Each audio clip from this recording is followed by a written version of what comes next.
So this is your type? Tight pants and rubber noses? My wife came home to find all her bags packed on the kitchen table. "What the heck is going on, Jason?" Laura stammered, her manicured fingers clutching her designer purse like a shield. I calmly slid a basement key across the granite countertop we'd argued about buying 3 years ago. "Check downstairs," I said, taking a long sip of my beer. "Your boyfriend's waiting." The color drained from her face faster than water down a broken drain. She knew, of course she knew. But Laura Fairburn had always been good at playing dumb when it suited her purposes. "I'm Jason Fairburn, 42 years old, and until 3 weeks ago, I thought I had a decent marriage. I manage its systems for a mid-sized manufacturing company in suburban Dallas, Texas. Nothing glamorous, but it pays the bills and keeps our split-level house in Meadowbrook Estates running. Laura's the ambitious one, or was anyway. She's a family law attorney at Hartwell and Associates downtown, specializing in high-conflict divorces. The irony wasn't lost on me. Our daughters, Beth and Janie, 12 and 9 respectively, were at my mother's house for the weekend. I'd made sure of that. What was about to happen didn't need young eyes witnessing it. "Jason, you're scaring me," Laura said, but her voice carried more annoyance than fear. That was Laura. Even caught red-handed, she'd try to make me the villain. "Am I?" I leaned back in my chair, studying her face. 3 weeks ago, I would have seen the woman I married 15 years ago. Tonight, I saw a stranger wearing my wife's skin. "Go downstairs, Laura. See what I found." She hesitated at the basement door, her hand trembling slightly on the handle. The basement had been my domain for the past 2 years, my workshop, my escape from her increasingly cold shoulder and mysterious late nights. She rarely ventured down there anymore, claiming the unfinished concrete and exposed beams were depressing. The light flickered on, and I heard her sharp intake of breath. "Oh my God! Scott! Bingo!" I discovered Laura's affair 3 weeks ago in the most mundane way possible. She'd left her phone charging on the kitchen counter while she showered, and it kept buzzing with text notifications. Normally, I wouldn't have looked. I'm not the jealous type, never have been. But the frequency was annoying, and I figured it might be work-related. Laura was always getting emergency calls from clients. Instead, I found messages that made my stomach turn. "Can't wait to taste you again," from someone named Scott Williams, followed by a photo that left nothing to imagination. Laura's response, "Jason's working late tonight. Come over at 9. That was Tuesday. By Friday, I'd hired a private investigator and confirmed what I already knew. Scott Williams, 34, real estate agent at Premium Properties downtown. Divorced, no kids, drives a ridiculous yellow Vespa because he thinks it makes him look European and sophisticated. In reality, it makes him look like a middle-aged man having a very public midlife crisis. The PI, a grizzled ex-cop named Murphy, had been thorough. Photos, credit card receipts, hotel records. Laura and Scott had been meeting twice a week for 4 months. Always the same routine. Drinks at Vintage Wine Bar, then back to his downtown loft apartment. "Your wife's not very careful," Murphy had told me, sliding a thick manila envelope across his desk. "Most cheaters at least try to cover their tracks. She's been using the joint credit card for everything." That's when I started planning. Laura's footsteps echoed on the wooden stairs as she descended into my carefully prepared stage. I'd spent the entire day setting up, making sure every detail was perfect. Scott Williams sat in my old desk chair, duct tape securing his wrists to the armrests. More tape covered his mouth, though his eyes were wide and very much awake. He was wearing the same expensive suit I'd seen him in at Beth's school concert last month, when he'd had the audacity to show up as Laura's colleague. Surrounding him were blown-up printouts of every text message, every photo, every hotel receipt from their 4-month affair. A video camera on a tripod pointed directly at the scene, its red recording light blinking steadily. "Jason, what have you done?" Laura's voice cracked. "Nothing illegal," I called down from the kitchen. "Scott came over voluntarily. Didn't you, buddy?" That was technically true. I'd sent Scott a text from Laura's phone. "Emergency. Need to see you at my house immediately. Jason's out of town." He'd shown up 20 minutes later with flowers, and what I assumed was protection in his jacket pocket. The duct tape had been necessary when he'd tried to leave after seeing my little display. Laura's heels clicked rapidly on the stairs as she rushed back up. "Jason, this is insane. You can't just—" "Can't what?" I stood up, setting my beer down with deliberate calm. "Can't catch my wife cheating? Can't document evidence of adultery? Can't defend myself in what's obviously going to be a very ugly divorce?" She opened her mouth to argue, then closed it. Laura was many things. But she wasn't stupid. She knew exactly what this meant for her career, her reputation, her carefully constructed image as the perfect suburban attorney mom. "How long have you known?" she asked quietly. 3 weeks, though looking back, I should have figured it out months ago. The late nights, the new lingerie, the sudden interest in yoga classes that apparently don't exist. I pulled out my phone and started scrolling through photos. "Did you know Scott's been posting about your yoga sessions on his Instagram? He's got quite the following." Laura's face went white. "He wouldn't." "Oh, but he did. Nothing explicit, just enough to make it clear he was spending time with a married woman." "Your mutual friends downtown have been talking, Laura. Everyone knows." The truth was, I'd spent the last 3 weeks becoming an expert on my wife's double life. I'd followed her, photographed her, documented everything. I'd learned Scott's schedule, his habits, his weaknesses. I discovered that Laura had been telling people at work that our marriage was basically over, and that she was just waiting for the right time to leave. Well, the right time had arrived. "What do you want?" Laura asked. "Justice," I said, "and maybe a little entertainment." The next morning, I woke up alone in our king-sized bed for the first time in 15 years. Laura had spent the night at her sister's house after I'd released Scott with a simple warning: "Stay away from my family, or the video goes public." He'd left skid marks on the driveway. Laura's absence felt like a weight lifted from my chest. No more pretending everything was fine. No more ignoring the obvious signs.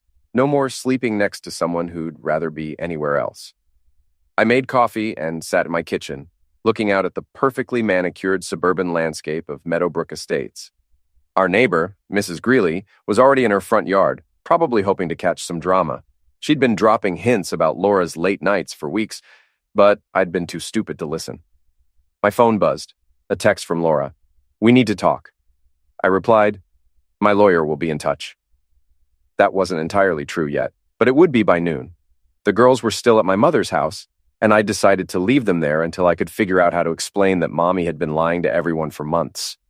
Beth was old enough to understand the basics, but Janie still believed in fairy tales and happy endings. At 10 a.m., I walked into the offices of Davidson, Klein, and Associates. I'd chosen them specifically because they were Hartwell and Associates' biggest competitors.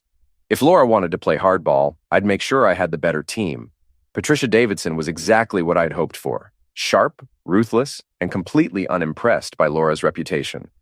"Your wife specializes in high-conflict divorce?" she asked, reviewing the evidence I'd brought. "Ironic, isn't it?" "More than ironic. It's stupid. She should have known better than to leave such an obvious paper trail." Patricia flipped through the credit card statements. Hotel charges, restaurant bills, even a jewelry purchase. She bought him a watch, Jason, with your money. That detail had particularly stung. A $1,500 Rolex, purchased the same week she'd complained about our grocery budget. What are my options? In Texas, plenty. We have fault-based divorce, which means her adultery is relevant to property division and spousal support.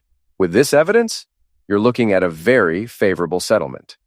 Patricia smiled, and it wasn't a pleasant expression. Your wife just handed you every advantage. By noon, Laura had been served with divorce papers at her office. By 2 p.m., she was calling me nonstop.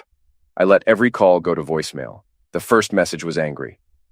"Jason, this is ridiculous. We can work this out without lawyers." The 5th message was desperate. "Please call me back. We need to talk about the girls." The 10th message was threatening. "You have no idea what you're starting." Actually, I knew exactly what I was starting. War. That evening, I picked up Beth and Janie from my mother's house. Mom had raised 4 boys and could smell trouble from 3 counties away. "You look different," she said, studying my face. "Lighter?" "Laura and I are getting divorced." Mom nodded like she'd been expecting this news for years. "About time. That woman never deserved you." "Don't say that in front of the girls." "I'm not stupid, Jason, but I'm also not blind. Laura's been checking out of this family for years." The drive home with my daughters was the hardest part. Beth sat in the passenger seat, staring out the window with the kind of forced maturity that breaks a father's heart. Janie chattered about her weekend with Grandma, oblivious to the storm brewing around her. "Is Mom coming home tonight?" Janie asked as we pulled into the driveway. "No, sweetheart. Mom's staying at Aunt Karen's for a while." "Why?" "Because sometimes adults need space to figure things out." Beth turned to look at me. At 12, she was old enough to read between the lines. Are you and Mom getting divorced? I'd prepared for this question, but it still hit like a punch to the gut. Yes. Janie started crying immediately. Beth just nodded, like she'd been expecting it. Is it because of that guy who came to my concert? Beth asked quietly. My hands tightened on the steering wheel. What guy? The one with the stupid scooter.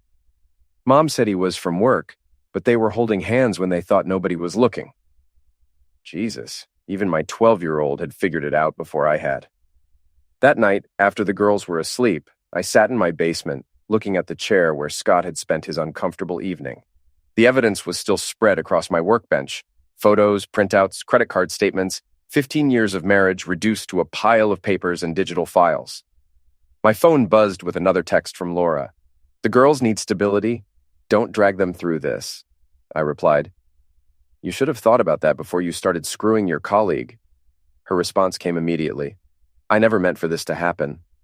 But it did happen. For 4 months. In hotels I paid for, wearing lingerie I bought while I was home helping our daughters with homework. The typing indicator showed she was composing a response, then disappeared, then reappeared, then disappeared again.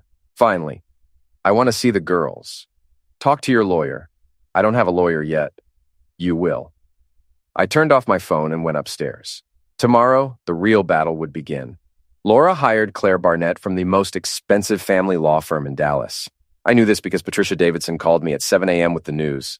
Barnett's good, Patricia said. Ruthless, expensive, and she doesn't lose often. Your wife isn't playing around. Neither am I. Good, because Barnett's first move was predictable. She's filing for temporary custody of the girls and temporary spousal support.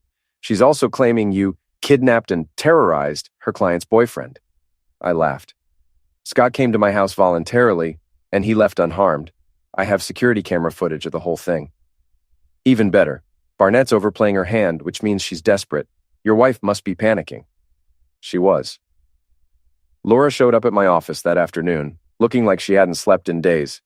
My coworkers pretended not to stare as she marched across the IT department in her power suit and designer heels. We need to talk, she announced, loud enough for everyone to hear. No, we don't. Talk to my lawyer. Jason, please. 5 minutes.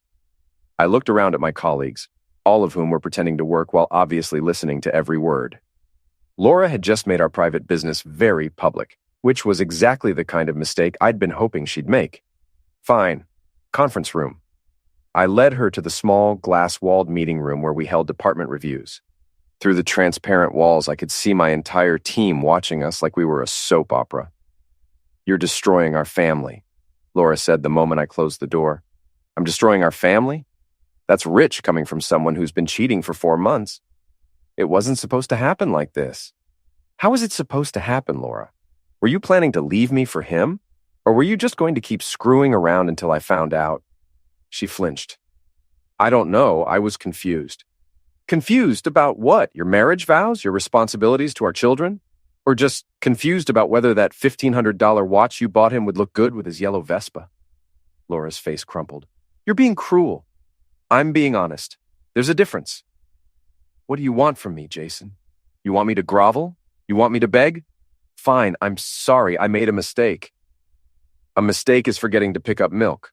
A mistake is missing a parent-teacher conference. Carrying on a 4-month affair while lying to your husband and children isn't a mistake, Laura. It's a choice. A series of choices. Through the glass walls, I could see my boss, Rick, approaching the conference room. This conversation was about to get even more public. The girls need both their parents, Laura tried again. The girls need honest parents, parents they can trust, parents who don't sneak around and lie. Rick knocked on the door. Jason, everything okay in here? I opened the door. Laura was just leaving. She looked like she wanted to argue, but the audience of my coworkers made that impossible. Instead, she gathered what remained of her dignity and walked out, her heels clicking angrily on the industrial carpet. Personal stuff? Rick asked after she was gone. Divorce stuff? Rick nodded sympathetically.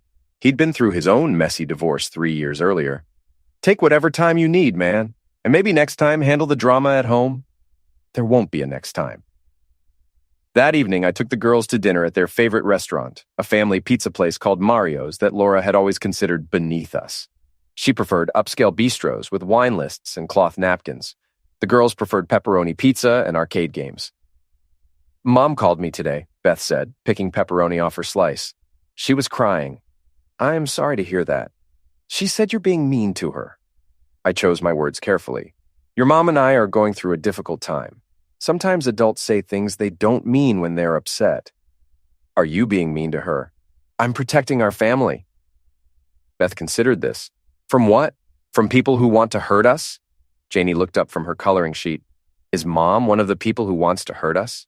The question hit me like a sledgehammer. How do you explain to a 9-year-old that her mother chose her own happiness over her family's well-being? Your mom loves you very much, I said finally. But sometimes people make choices that hurt the people they love. Like when I broke Janie's toy because I was mad? Beth asked. Something like that? But you made me apologize and buy her a new toy with my allowance. That's right. Is Mom going to apologize and fix what she broke? Out of the mouths of babes. I don't know, sweetheart. I hope so. That night, after the girls were in bed, I found myself back in the basement, staring at the evidence of my wife's betrayal. 15 years of marriage, 2 beautiful daughters, a house, a life we'd built together. All of it destroyed because Laura got bored and decided she deserved more excitement. My phone buzzed with a text from an unknown number. This isn't over. Scott. I'd been wondering when he'd work up the courage to contact me directly. I replied, You're right, it's just getting started. Within minutes, my phone was ringing.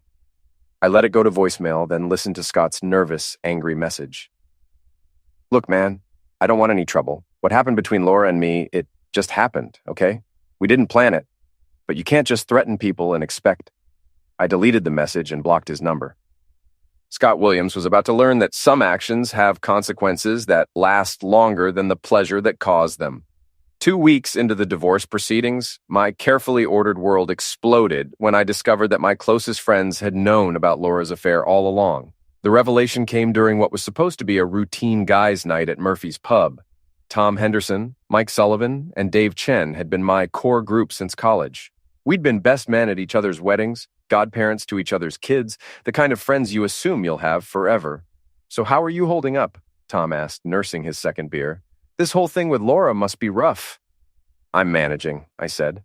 The hardest part is feeling like an idiot for not seeing it sooner. Mike and Dave exchanged a look that made my stomach drop. What? I asked. Nothing, man. Just, these things happen? What things? What look was that? Tom shifted uncomfortably. Jason, maybe we should what? Spit it out. Dave cleared his throat. We knew something was going on. The bar noise faded to background static. You knew? Not knew, Mike said quickly. Just suspected. For how long? Another exchange of looks. How long? I repeated, my voice getting dangerous. Maybe 6 months, Tom admitted. Dave saw them together at that new wine bar downtown. They looked close.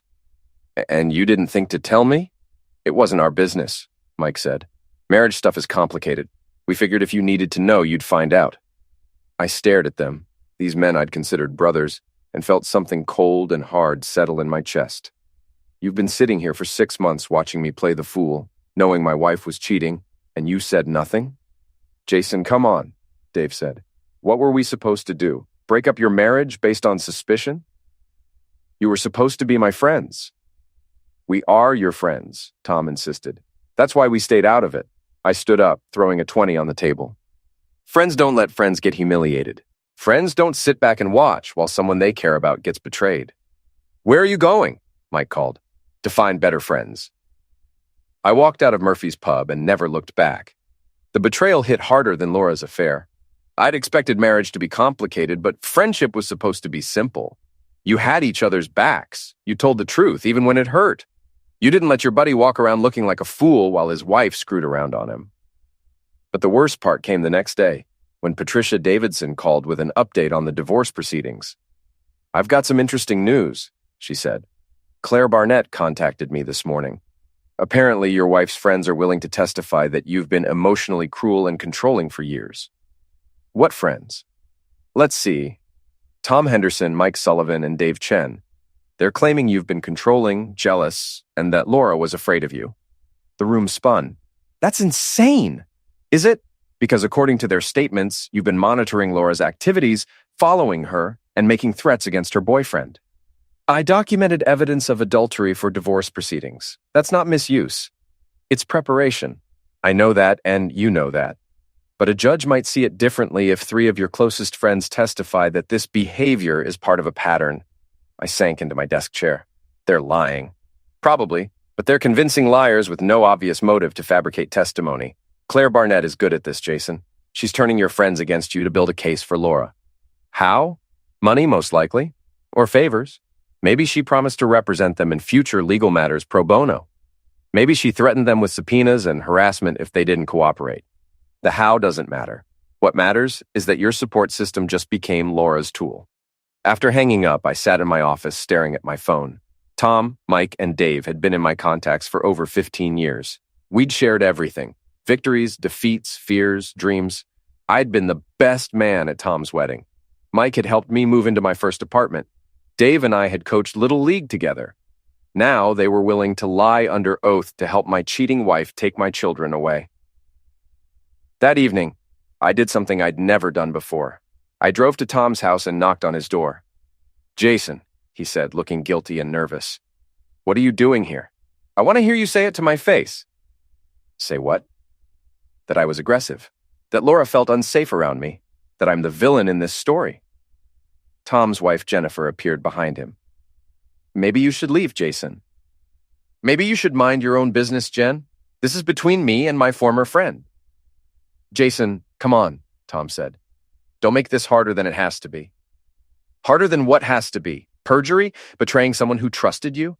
Helping a cheater steal her husband's children? It's not like that. Then what is it like? Explain it to me, Tom. Help me understand how watching my wife cheat for 6 months, saying nothing, then lying about me in court makes you a good friend." Tom's face flushed. "You want the truth? Fine. Laura came to us months ago, crying, saying you'd become paranoid and controlling.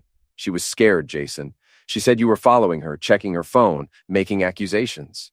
Because she was cheating. We didn't know that. All we knew was that our friend's wife was terrified and asking for help. So you helped her by lying to me for 6 months, then lying about me in court? We helped her by staying neutral until you lost your mind and kidnapped her boyfriend." The word kidnapped hung in the air between us like a loaded tool. "I didn't kidnap anyone. Scott came to my house voluntarily. And you tied him to a chair. After he tried to leave when he realized he'd been caught. That's kidnapping, Jason, and assault, and probably a dozen other crimes." I looked at Tom Henderson, my former best friend, the man who'd been my best man, the godfather to my oldest daughter, and realized I was looking at a stranger. "You really believe that?" I said quietly. "You actually think I'm the bad guy here? I think you've lost perspective. I think you need help. I think you're a coward who's more interested in avoiding conflict than standing up for what's right. Get off my property, Jason." Gladly. I walked back to my car feeling like I'd just buried my best friend. In a way, I had. The final hearing was scheduled for a Friday morning in Judge Margaret Sullivan's courtroom. Patricia Davidson had warned me that it would be ugly, but I wasn't prepared for just how ugly. Claire Barnett had done her homework. She'd painted me as a controlling, paranoid husband who'd driven his wife into the arms of another man through years of emotional misuse. My former friends testified via video deposition, each one describing incidents that sounded damning when stripped of context. Tom talked about the time I'd interrogated Laura about working late, leaving out the fact that she'd missed Janie's birthday party without calling. Mike described my obsessive behavior regarding Laura's whereabouts, failing to mention that this had started only after I'd found evidence of her affair. Dave testified about my violent temper, referencing the time I'd thrown a glass against the wall during an argument, but not mentioning that the argument had been about Laura's decision to take the girls to her mother's house for 2 weeks without discussing it with me. Taken together, their testimony painted a picture of a marriage destroyed by my paranoia and control, not Laura's infidelity. But Patricia Davidson was worth every penny I was paying her. "Mr. Henderson," she said during Tom's deposition, "when exactly did Mrs. Fairburn first approach you with concerns about her husband's behavior?" "I don't remember the exact date. Was it before or after you witnessed her with Mr. Williams at the wine bar?" Tom's face went pale on the video screen. I'm not sure." "You're not sure? But you testified that you saw Mrs. Fairburn and Mr. Williams together approximately 6 months ago, and that they appeared to be in an intimate relationship. Are Are you now saying you can't remember whether her complaints about her husband came before or after you witnessed evidence of her adultery? I didn't witness adultery. I saw them having drinks. Drinks and what else, Mr. Henderson? They were close. How close? Objection, Claire Barnett interrupted. This is harassment. Overruled, Judge Sullivan said. Answer the question, Mr. Henderson. They were holding hands, kissing. And you didn't think to inform your close friend that his wife was kissing another man in public? It wasn't my place. But it was your place to testify against him in his divorce proceedings? Tom had no answer for that. Patricia demolished Mike and Dave with similar precision, exposing the timeline that proved Laura had been building her case against me long before I'd discovered her affair. She'd been planning her exit strategy, recruiting allies, and constructing a narrative that would protect her reputation and her custody rights. But the real bombshell came when Patricia called her surprise witness. Your Honor, I'd like to call Claire Barnett to the stand. The courtroom went silent. Claire Barnett looked like she'd been struck by lightning. Your Honor, she protested, I'm counsel in this case. I can't testify. You can if you have relevant knowledge of the facts, Judge Sullivan ruled. And according to Mrs. Davidson's motion, you do.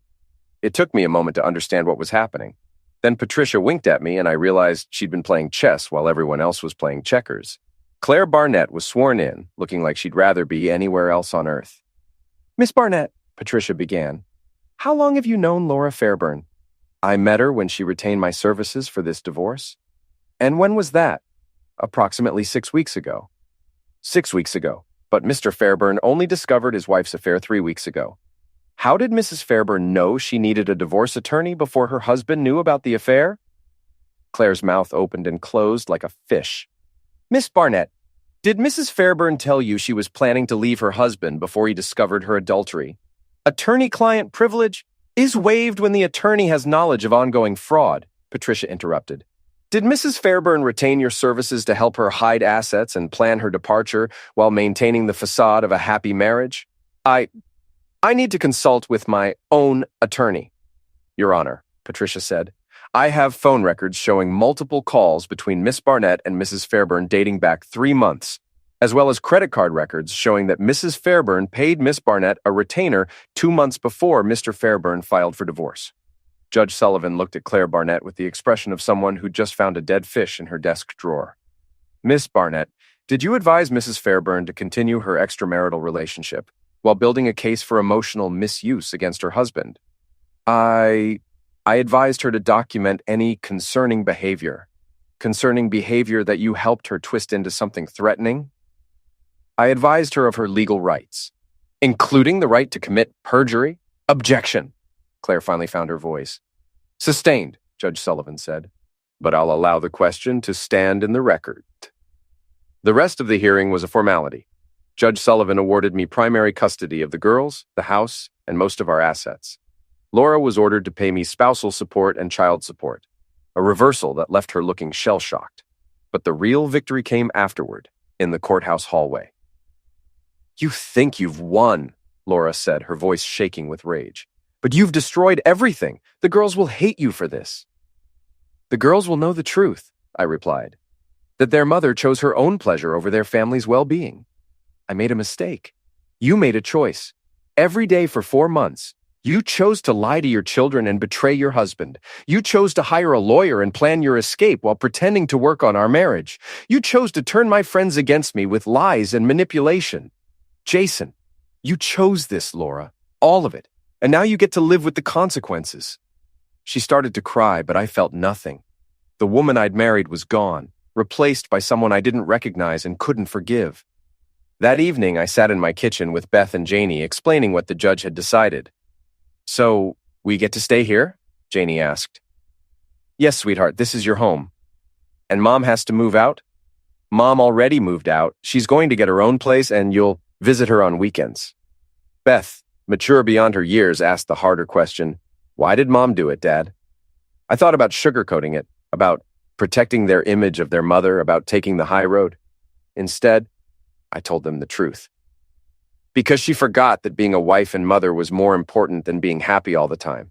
She forgot that families are built on trust and honesty and sacrifice. She forgot that her choices affect more than just herself. Will you forget too? Janie asked. Never, I promised. You two are the most important thing in my life. Nothing will ever change that. 6 months later, Laura's law firm fired her when the details of her divorce became public. Scott Williams lost his real estate license after it came out that he'd been having affairs with multiple married clients. Tom, Mike, and Dave found themselves social pariahs when word spread about their testimony. I rebuilt my life from scratch, made new friends, and focused on raising my daughters. They thrived in the stable, honest environment I provided, and gradually stopped asking when Mom was coming home. Laura moved to Austin and took a job with a small firm that specialized in personal injury cases. She sees the girls every other weekend when she remembers to show up. As for me, I learned that sometimes the best revenge isn't getting even. It's building something better from the ashes of what was destroyed. I learned that loyalty is earned, not assumed. I learned that the truth, however painful, is always better than a comfortable lie. And I learned that sometimes, when everything falls apart, you discover you're stronger than you ever imagined.